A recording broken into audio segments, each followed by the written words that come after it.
नमस्कार, आवाज समाचार में आप सभी का स्वागत है। मैं हूं सीमा। खबरों की शुरुआत करते हैं। सबसे पहले नजर डाल लेते हैं हेडलाइंस पर।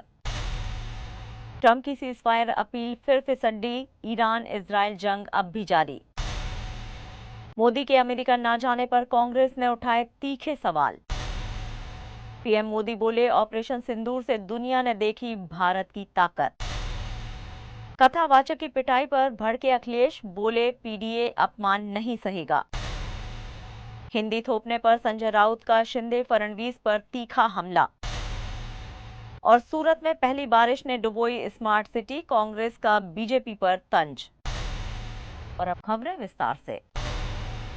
ईरान और इजराइल के बीच छिड़े ताजा युद्ध में अब एक बार फिर से अमेरिका के राष्ट्रपति डोनाल्ड ट्रंप कूद पड़े हैं और हर बार की तरह इस बार भी उनकी सीजफायर अपील चर्चा में है। लेकिन सवाल ये उठ रहा है कि क्या ट्रंप की अपील अब कोई मायने रखती है। 24 जून की तड़के ट्रंप ने सोशल मीडिया पर पोस्ट कर दावा किया कि ईरान और इजराइल सीजफायर पर सहमत हो गए हैं, लेकिन कुछ ही घंटे बाद ईरान ने इस दावे को खारिज कर दिया और फिर इजराइल पर मिसाइल हमला कर दिया, जिसमें 6 लोगों की जान गई। असल में बीते कुछ दिनों में ईरान ने इजराइल पर हमलों के साथ कतर स्थित अमेरिकी बेस को भी निशाना बनाया था। बदले में अमेरिका ने ईरान के 3 परमाणु ठिकानों पर बमबारी की और फोर्डो संयंत्र पर मिसाइलें दागी। अब ट्रंप इस पूरे तनाव के बीच खुद को एक मध्यस्थ की भूमिका में दिखाना चाहते हैं। सीजफायर की उनकी अपील पर न ईरान भरोसा कर रहा है, न ही इजराइल। ट्रंप का ये रवैया नया नहीं है। जब भारत और पाकिस्तान के बीच 7 मई को एयर स्ट्राइक हुई, तब भी ट्रंप ने 12 मई को सीजफायर की घोषणा कर दी थी, जबकि भारत ने साफ कहा था, पाकिस्तान ने खुद सरेंडर किया था। ट्रंप हर बार खुद को युद्ध का नायक दिखाने की कोशिश करते हैं, लेकिन अक्सर उनकी घोषणाएं जमीनी सच्चाई से कोसों दूर होती हैं। इस बार भी वही कहानी दोहराई जा रही है। ईरान का साफ कहना है कि युद्ध की शुरुआत इजराइल ने की थी, उसका अंत हम करेंगे। इतना ही नहीं, जानकार मानते हैं कि ट्रंप इजराइल के जरिए ईरान पर दबाव बनाने की कोशिश कर रहे हैं, ताकि खुद को अमेरिका का सबसे ताकतवर नेता साबित कर सके। पर अब उनका ये सीजफायर ड्रामा बार बार एक्सपोज हो रहा है। इस पूरे मसले में अमेरिका की दखल को लेकर यूरोपीय देशों में भी असंतोष बढ़ रहा है। युद्ध के नाम पर टैक्स पेयर्स का पैसा झोंका जा रहा है और बदले में अमेरिका की सीख और घटती जा रही है। तो क्या सीजफायर की घोषणाएं महज एक राजनीतिक नौटंकी बनकर रह गई हैं? क्या ट्रंप वाकई शांति चाहते हैं या हर संघर्ष को अपनी छवि चमकाने का मौका मानते हैं? जवाब शायद वही है, हर बार सीजफायर और हर बार टाई टाई फिस।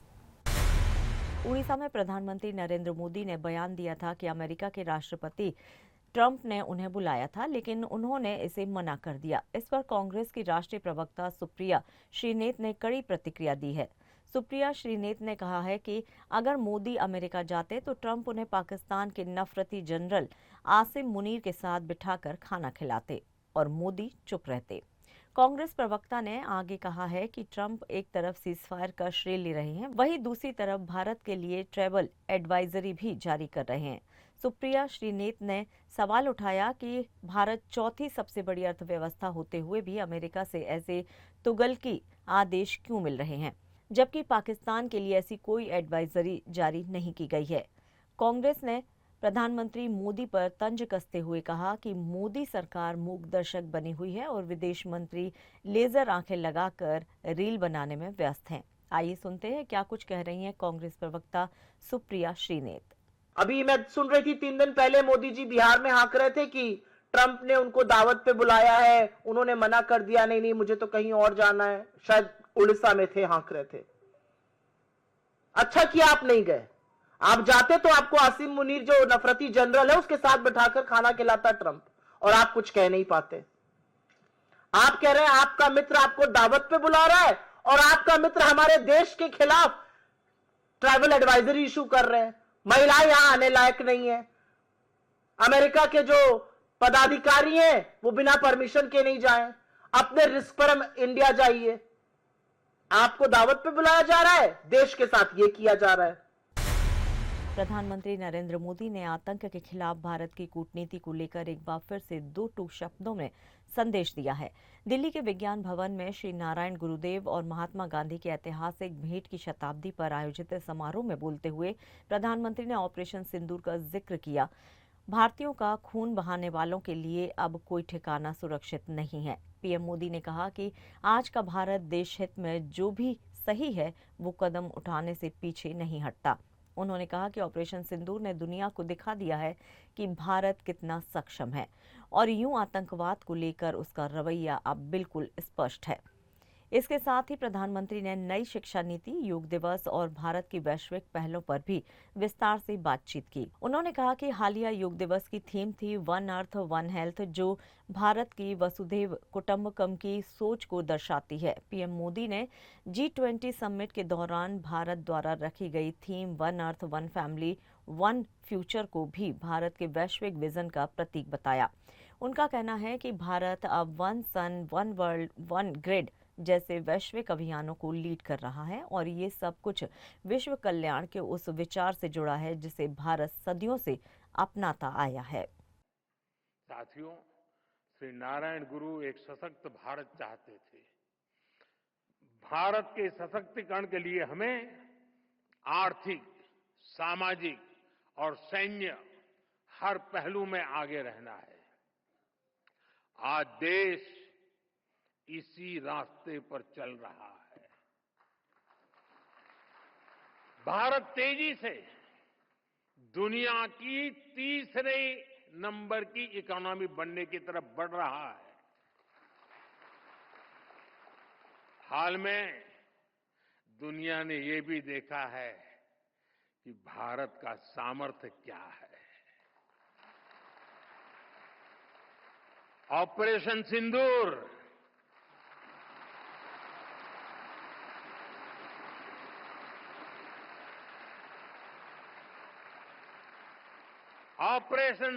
आतंकवाद के खिलाफ भारत की कठोर नीति को दुनिया के सामने एकदम स्पष्ट कर दिया है। हमने दिखा दिया है कि भारतीयों का खून बहाने वाले आतंकियों के लिए कोई भी ठिकाना सुरक्षित नहीं है।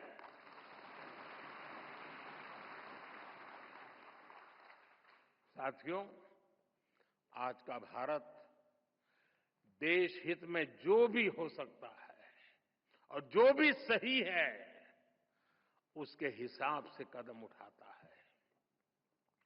आज सैन्य जरूरतों के लिए भी भारत की विदेशों पर निर्भरता लगातार कम हो रही है।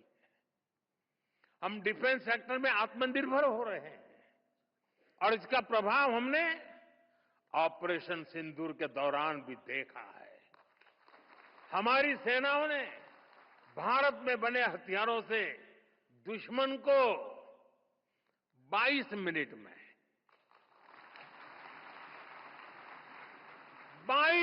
में घुटने टेकने के लिए मजबूर कर दिया।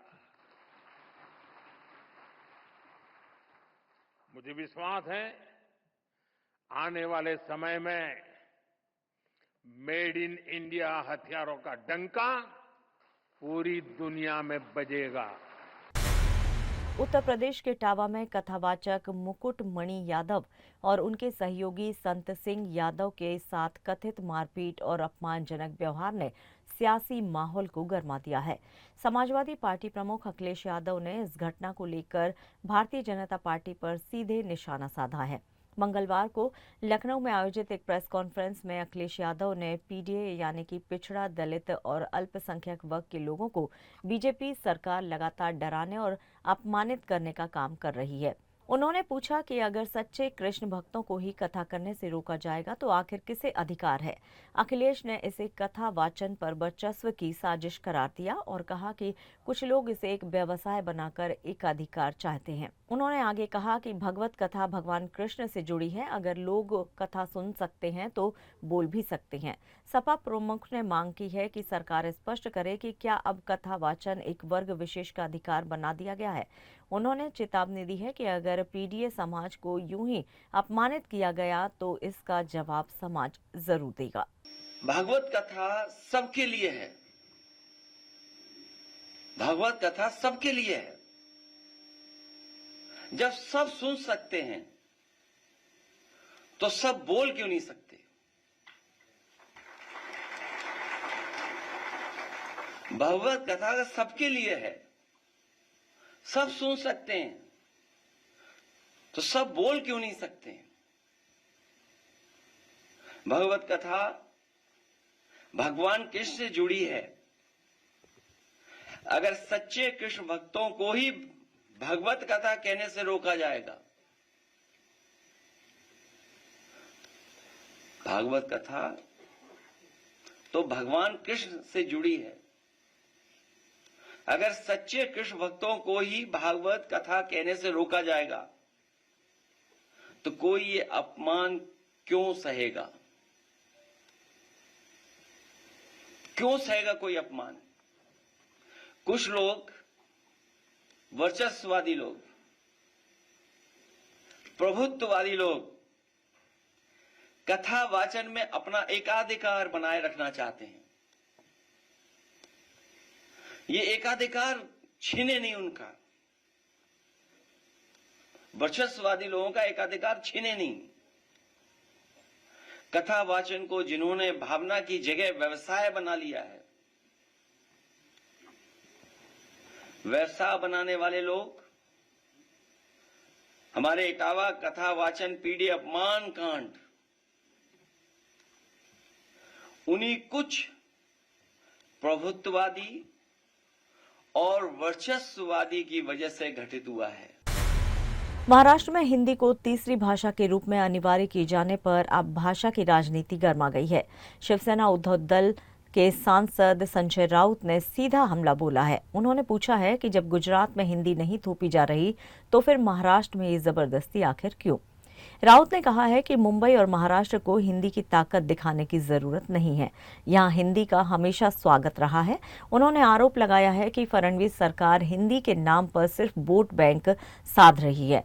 संजय राउत ने ये भी कहा है कि जिन स्कूलों में मराठी उपेक्षित है वहां सुधार की बात कोई नहीं करता, लेकिन हिंदी को जबरन लागू किया जा रहा है। राउत ने कटाक्ष किया कि हिंदी के लिए बैठकें हो रही हैं, लेकिन मराठी भाषा के लिए कोई बोल भी नहीं रहा। राउत ने आखिर में ये भी कहा कि मराठी आत्मसम्मान का मुद्दा है और महाराष्ट्र में किसी भी भाषा की जबरदस्ती स्वीकार नहीं की जाएगी। वो गुजरात में क्यों नहीं? मुंबई और महाराष्ट्र को हिंदी सिखाने की जरूरत नहीं है। यहाँ तो हिंदी का कारोबार चलता है, मुंबई से, लखनऊ से ज्यादा मुंबई में चलता है, आपको मालूम होगा। यहाँ सबसे बड़ी हिंदी फिल्म इंडस्ट्री यहाँ से शुरू होती है, संगीत यहाँ से शुरू होता है, हिंदी गाना यहाँ से शुरू होता है, हिंदी के बड़े बड़े अखबार मुंबई से निकालते हैं। तो हमको हिंदी सिखाने की जरूरत नहीं है, सख्ती करने की जरूरत नहीं है। गुजरात में जाइए, नरेंद्र मोदी और अमित शाह ने कहा है कि मैं गुजराती हूँ, हिंदी नहीं हूँ। यह अमित शाह की भाषा है। मैं गुजराती हूँ, हिंदी नहीं हूँ। हम लोग नहीं कहेंगे हिंदी है वतन हमारा, हिंदुस्तान हमारा। ये कहने वाला ये महाराष्ट्र राष्ट्र के प्रति समर्पित है।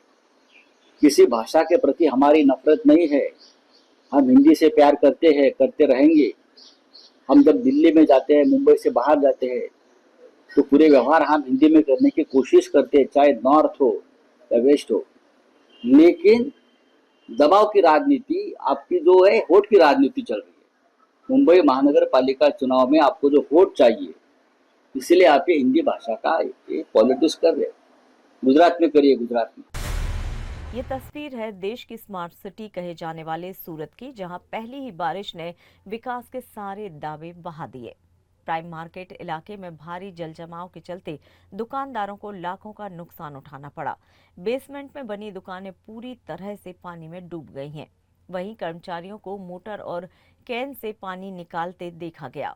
बरसा देवी राम मार्केट में दुकानदार परेशान हैं, लेकिन मदद के नाम पर कोई अधिकारी नहीं पहुंचा। सड़कों पर नाव चल रही है, गाड़ियां तैर रही हैं और व्यापार ठप है।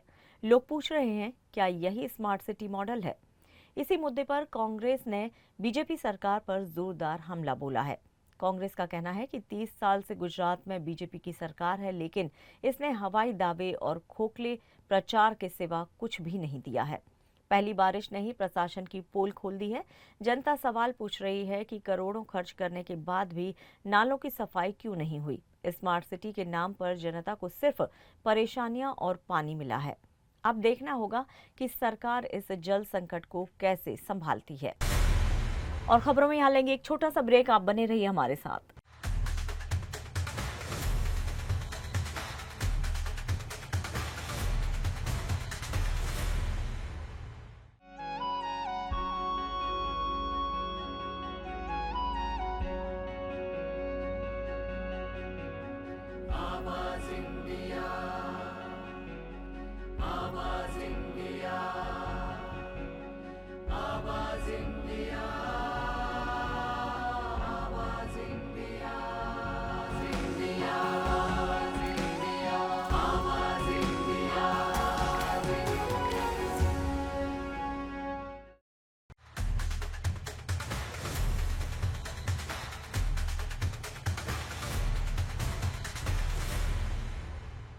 ब्रेक के बाद एक बार फिर से आप सभी का स्वागत है। बढ़ते हैं अपनी अगली खबर की ओर। अगर आप ट्रेन से लंबी दूरी का सफर करते हैं तो ये खबर आपके लिए बेहद अहम है। 1 जुलाई 2025 से रेलवे नए किराए ढांचे को लागू करने जा रही है, जिसमें लंबी दूरी और एसी क्लास के यात्रियों को अपनी जेब ज्यादा ढीली करनी होगी। रेलवे की नई योजना के तहत मेल और एक्सप्रेस ट्रेनों के किराए में 1 पैसे प्रति किलोमीटर, जबकि एसी क्लास में 2 पैसे प्रति किलोमीटर का इजाफा किया गया है। साधारण सेकंड क्लास में 500 किलोमीटर तक कोई बदलाव नहीं हुआ है, लेकिन 500 किलोमीटर से ज्यादा की यात्रा पर आधा पैसा प्रति किलोमीटर किराया बढ़ाया जाएगा। हालांकि लोकल ट्रेनों और मासिक सीजन टिकट रखने वालों के लिए राहत की बात यह है कि उनके किराए में कोई बदलाव नहीं किया गया है। पुराने दरों पर ही लोकल ट्रेनों का सफर और मासिक पास जारी रहेगा। सूत्रों के मुताबिक रेलवे ने ये बढ़ोतरी इस तरह से की है कि यात्रियों पर कम से कम बोझ पड़े और साथ ही रेल सेवाओं की गुणवत्ता में सुधार किया जा सके। हाल ही में रेल मंत्री अश्विन वैष्णव ने कहा था कि किराया संरचना ट्रेन की सुविधाओं और श्रेणी के हिसाब से तय होती है। रेल मंत्रालय का दावा है कि इस संशोधन से सेवाओं को और बेहतर बनाने में मदद मिलेगी।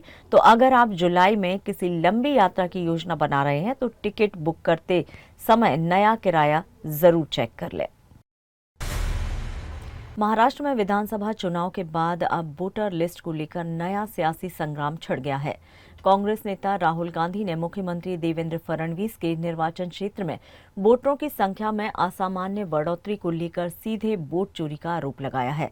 राहुल गांधी ने एक ट्वीट कर कहा है कि लोकसभा और विधानसभा चुनाव के बीच सिर्फ 5 महीने में फडणवीस के क्षेत्र में मतदाताओं की संख्या में 8% का इजाफा कैसे हो गया।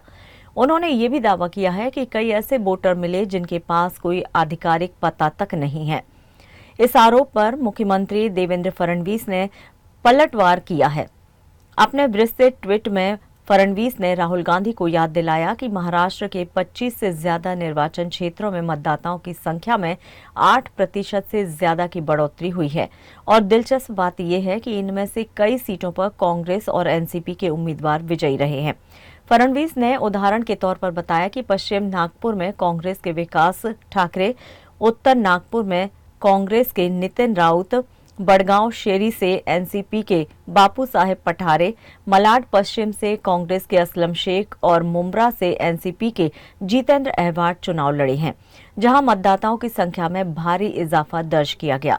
फडणवीस ने राहुल गांधी पर तंज कसते हुए कहा है कि बेहतर होता कि आप ट्वीट करने से पहले अपने सहयोगियों से बातचीत कर लेते। कम से कम पार्टी के भीतर संवादहीनता इतनी बुरी तरह उजागर नहीं होती। महाराष्ट्र में मानसून का कहर अब खतरे की घंटी बन चुका है। राज्य के 3 बड़े जिले नासिक, पालघर और पंढरपुर भारी बारिश की चपेट में हैं और यहां बाढ़ जैसे हालात बन चुके हैं। नदियों के जलस्तर में लगातार हो रही बढ़ोतरी ने प्रशासन की चिंता बढ़ा दी है। नासिक में गंगापुर बांध पूरी तरह से भर चुका है और अब उससे 6,240 क्यूसेस की रफ्तार से पानी छोड़ा जा रहा है। नदी किनारे बसे लोगों को तत्काल सुरक्षित स्थानों पर पहुंचाने की चेतावनी दी गई है। प्रशासन ने तमाम एजेंसियों को अलर्ट पर रखा है और आपदा प्रबंधन की टीमें फील्ड में सक्रिय हो गई हैं। पालघर में सूर्या, वैतरणी और पिंजाल नदियों के उफान पर आने से निचले इलाकों में पानी भर गया है। दहानू, वाड़ा, मोखाड़ा, वसई विरार और नालासोपारा जैसे क्षेत्रों में बारिश ने जल जीवन थाम दिया है। यहां ऑरेंज अलर्ट जारी किया गया है और कई गांवों से लोगों को शिफ्ट किया जा रहा है। पंढरपुर में भी भीमा नदी उफान पर है। उजनी बांध से पानी छोड़े जाने से बाद हालात बिगड़ने लगे हैं। 6 जुलाई को आषाढ़ी एकादशी पर लाखों वारकरी पंढरपुर पहुंचने वाले हैं। ऐसे में सुरक्षा को लेकर प्रशासन मुस्तैद हो गया है। लोगों से अफवाहों से बचने और सतर्क रहने की अपील की जा रही है। हर जिले में आपदा प्रबंधन कक्ष 24 घंटे एक्टिव है और लोगों से तुरंत संपर्क में रहने को कहा गया है। बारिश का ये दौर अगले कुछ दिन तक जारी रह सकता है, लिहाजा सतर्कता ही सबसे बड़ी सावधानी है। फिलहाल मौसम विभाग और प्रशासन की पैनी निगाहें पूरे घटनाक्रम पर बनी हुई है। देश के लिए एक राहत भरी खबर है। कोरोना के खिलाफ जंग में भारत अब धीरे धीरे जीत की ओर बढ़ रहा है। स्वास्थ्य मंत्रालय की ताज़ा रिपोर्ट के मुताबिक देश में अब एक्टिव कोरोना केस 4,500 से भी नीचे आ चुके हैं। 24 जून 2025 की सुबह 8 बजे तक ये आंकड़े के अनुसार भारत में कुल 4,089 एक्टिव केस हैं। बीते 24 घंटे में 336 मरीज संक्रमण से ठीक हुए हैं, जबकि 3 लोगों की संक्रमण से मौत दर्ज की गई है। जहां एक दौर में कोरोना की दूसरी और तीसरी लहर ने पूरे देश को हिलाकर रख दिया था, वहीं अब हालात काफी हद तक काबू में है। रिकवरी रेट में लगातार सुधार देखा जा रहा है। देश के कई राज्यों में अब कोरोना का कोई नया केस नहीं आ रहा। हालांकि दिल्ली, महाराष्ट्र और केरल जैसे कुछ राज्यों में अभी भी एक्टिव मामलों की संख्या थोड़ी ज्यादा बनी हुई है। इन इलाकों में सतर्कता और कोविड प्रोटोकॉल का पालन करना अब भी बेहद जरूरी है। सरकार लोगों से अपील कर रही है कि भले ही मामले कम हो, लेकिन लापरवाही बिल्कुल न बरती जाए। स्वास्थ्य मंत्रालय की ओर से सतर्कता बनाए रखने की सख्त सलाह दी गई है। जनवरी 2025 से अब तक कोरोना के कुल 20,947 मामले सामने आ चुके हैं। अभी देश में कुल 4,425 एक्टिव केस हैं और पिछले 24 घंटे में एक मरीज की मौत की पुष्टि हुई है। यानी आंकड़े ये जरूर इशारा कर रहे हैं कि कोरोना अब पीछे हट रहा है, लेकिन सतर्कता ही अब भी सबसे बड़ी सुरक्षा है। महाराष्ट्र के बीड जिले के केज तहसील में गांजा उगाने का एक मामला सामने आया है, जहां खेत में लहला रही थी गैर कानूनी नशे की फसल। पुलिस को गुप्त सूचना मिली थी कि सुरडी गांव में सिद्धेश्वर तुकाराम थोम्ब्रे के खेत में अन्य फसल के बीच गांजे के पौधे भी लगाए गए हैं। इसके बाद 23 जून को यूसुफ बडगांव पुलिस स्टेशन के सहायक निरीक्षक मच्छिंद्र नाथ शेंडगे ने वरिष्ठ अधिकारियों के मार्गदर्शन में कार्रवाई की। अधिकारियों की मौजूदगी में खेत से 19 किलो 700 ग्राम गांजे के पौधे बरामद किए गए, जिनकी तकरीबन कीमत 4 लाख रुपए आंकी गई है। पुलिस ने एक व्यक्ति को हिरासत में लिया है और आरोपी के खिलाफ NDPS एक्ट की धारा 20 के तहत मामला दर्ज कर लिया है। फिलहाल पुलिस आगे की जांच में जुट गई है। इस कार्रवाई में कृषि सहायक, ग्राम सेवक और स्थानीय पुलिसकर्मी भी मौजूद थे। और यहाँ पर लेंगे एक और छोटा सा ब्रेक। आप देखते रहिए आवाज समाचार।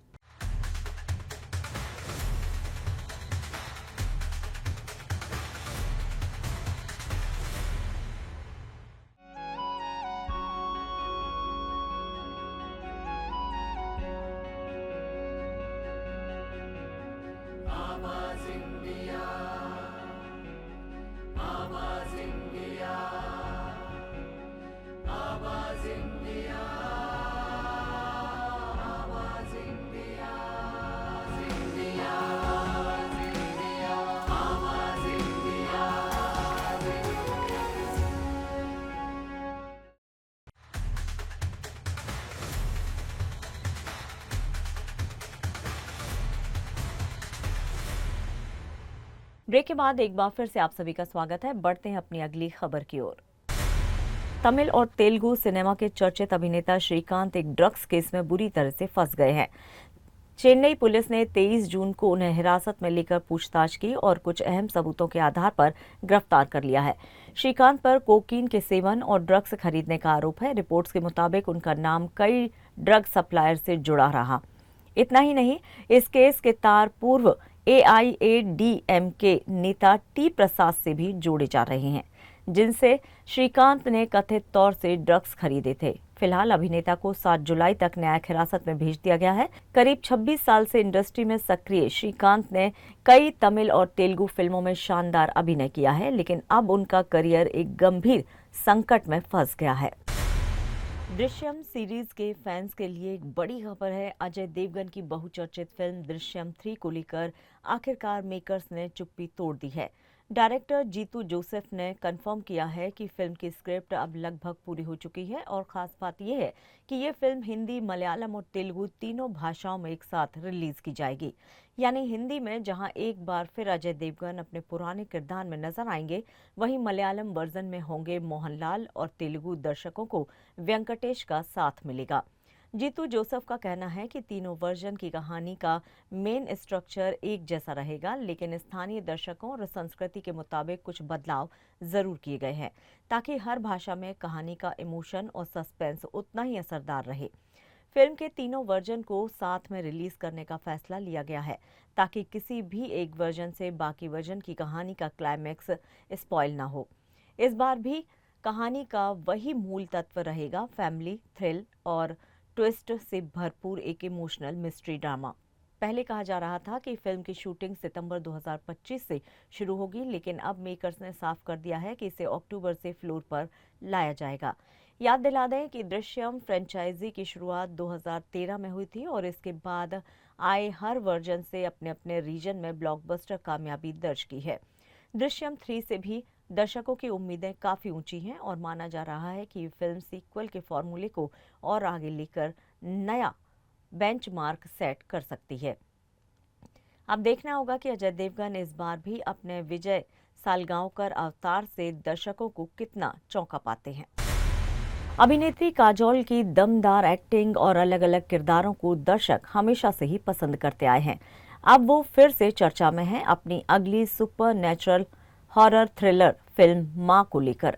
इस फिल्म की रिलीज को लेकर इंतजार तो पहले से ही था, लेकिन अब सेंसर बोर्ड से मिली हरी झंडी ने उत्साह को और बढ़ा दिया है। दरअसल मां को केंद्रीय फिल्म प्रमाणन बोर्ड यानी कि CBFC ने कुछ जरूरी बदलावों के बाद मंजूरी दे दी है। फिल्म को U16+ सर्टिफिकेट मिला है, यानी ये फिल्म 16 साल या उससे ऊपर के दर्शकों के लिए उपयुक्त मानी गई है। फिल्म की कुल अवधि 135 मिनट 35 सेकंड तय की गई है, यानी कि लगभग 2 घंटे 15 मिनट का हॉरर थ्रिलर अनुभव। मां की कहानी एक ऐसे राक्षसी पेड़ के इर्द गिर्द घूमती है जिसमें एक शैतान वास करता है और जो लड़कियों को अपना शिकार बनाता है। कहानी तब भावनात्मक और डरावनी मोड़ लेती है जब काजोल की बेटी भी उसी शैतान के चंगुल में फंस जाती है। अपनी बेटी को बचाने के लिए काजोल किस हद तक जाएंगी, यही फिल्म की सबसे बड़ी जंग है। फिल्म का निर्देशन किया है विशाल फूरिया ने, जो इससे पहले छोरी और छोरी 2 जैसी हॉरर फिल्मों से पहचान बना चुके हैं। अब मां के जरिए एक बार फिर से दर्शकों को डर और भावनाओं से भरपूर अनुभव देने को तैयार हैं। फिल्म मां 27 जून को देश भर के सिनेमाघरों में रिलीज हो जाएगी। बॉलीवुड के शहंशाह अमिताभ बच्चन उम्र के उस पड़ाव पर हैं जहां लोग रिटायरमेंट सोचते हैं, लेकिन बिग बी आज भी फिल्मों, शो और सोशल मीडिया पर उतने ही एक्टिव हैं जितने पहले थे, और अब उनके एक ट्वीट ने फिर से सोशल मीडिया पर हलचल मचा दी है।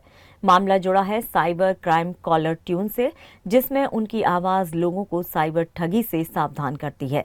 कई लोग इस कॉलर ट्यून से ऊब चुके हैं और अब एक यूजर ने इसी को लेकर उन्हें ट्रोल करने की कोशिश की। लड़की ने बिग बी के पोस्ट पर कमेंट किया, तो फोन पर बोलना बंद करो भाई। लेकिन यहाँ कोई आम यूजर नहीं, जवाब देने वाले अमिताभ बच्चन थे। उन्होंने साफ कहा, सरकार से बोलो भाई, उन्होंने जो कहा हमने कर दिया, बस। फिर क्या था, बिग बी का ये जवाब वायरल हो गया। लाखों लाइक्स और प्रतिक्रियाएं आ गई और फैंस ने उनके अंदाज को सलाम किया।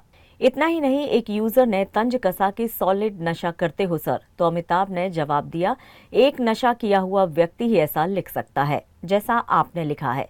अमिताभ बच्चन ने न सिर्फ ट्रोलर्स को करारा जवाब दिया बल्कि सोशल मीडिया पर अपने सलीकेदार लेकिन तीखे अंदाज से एक बार फिर से ये दिखा दिया कि क्यों वो सिर्फ बड़े पर्दे पर ही नहीं, इंटरनेट की दुनिया में भी मेगा स्टार हैं। और फिलहाल आवाज समाचार में इतना ही। आप देखते रहिए आवाज इंडिया। नमस्कार।